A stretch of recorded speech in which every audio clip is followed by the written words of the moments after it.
Madame, monsieur, il y a en France 70 millions de cartes bancaires en circulation. Près de 2 tiers de ces cartes sont distribuées par la société américaine Visa.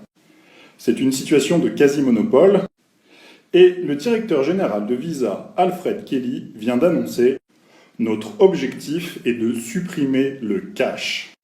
Le responsable mondial des produits de la société, Jack Forestell, a lui annoncé qu'ils entendaient interdire les paiements liquides à leurs commerçants.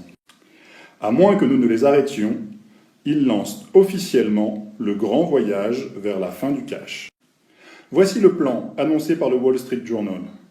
Visa a une nouvelle offre pour les petites entreprises, restaurants et magasins. Nous leur offrirons jusqu'à 10 000 $ de rabais pour qu'ils s'équipent avec nos nouvelles technologies de paiement. En échange, nous leur demanderons de refuser les paiements en espèces. Et M. Forrestel ajoute « Pour nous, ce n'est réellement qu'une première salve ». Entendez, cela arrive aujourd'hui aux États-Unis et demain en France. Mais que vient faire une société privée là-dedans, me direz-vous? Lorsque vous payez par carte, Visa prélève 2% du montant de la transaction. Or, pour les achats courants, plus d'un paiement sur deux se fait encore en argent liquide en Europe. Dans des pays comme l'Allemagne ou l'Autriche, très attachés à l'argent liquide, il y a même plus d'euros échangés en liquide que par carte. En Inde, l'activité de Visa a bondi de 75% instantanément lorsque le gouvernement a retiré de la circulation la presque totalité des billets. Et tout cela sans générer de révolte. Le plan se déroule comme prévu. Imaginez la manne financière de la fin de l'argent liquide en France et en Europe pour une société comme Visa.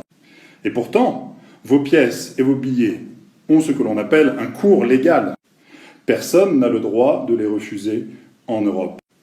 La monnaie est un instrument de souveraineté. C'est à l'État et au peuple de décider de la forme de leur monnaie. Mais certainement pas à une société privée qui augmente considérablement ses profits grâce à la fin de l'argent liquide. Mais Visa est le complice parfait pour le hold-up du siècle.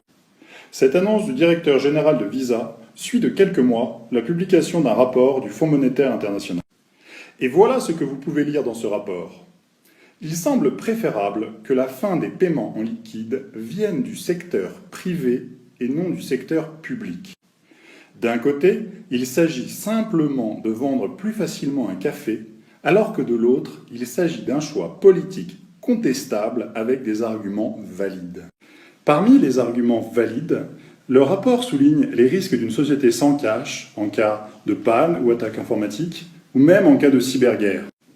Le rapport insiste d'ailleurs, dans tous les cas, la tentation d'imposer par décret la fin de l'argent liquide est à proscrire tant la population y est attachée. On ne saurait être plus clair, l'État ne peut pas supprimer lui-même l'argent liquide, il faut que cela passe par le secteur privé. Peu importe les risques gigantesques, peu importe que la population soit contre tant qu'on ne le crie pas sur les toits. C'est pourquoi la direction de Visa peut maintenant annoncer son grand voyage vers la fin du cash. Ils savent qu'ils ont la bénédiction des États. Mais pas la mienne, ni la vôtre. Il y a là une transgression énorme. La monnaie européenne a cours légal, c'est-à-dire que légalement, un marchand n'a pas le droit de refuser un paiement en euros, qu'il soit par carte ou en liquide. En acceptant que Visa interdise à ses commerçants d'accepter les paiements en liquide, l'État accepte que la loi de Visa passe avant la sienne. Il détruit de facto le fondement même de sa monnaie, celui d'être accepté partout sur son territoire. Bien sûr, l'abandon de souveraineté de l'État n'est pas gratuit. Selon l'économiste Henri Bourguignat, professeur à l'université Montesquieu de Bordeaux, la fin de l'argent liquide permettra également au pouvoir public de taxer l'épargne sans échappatoire possible.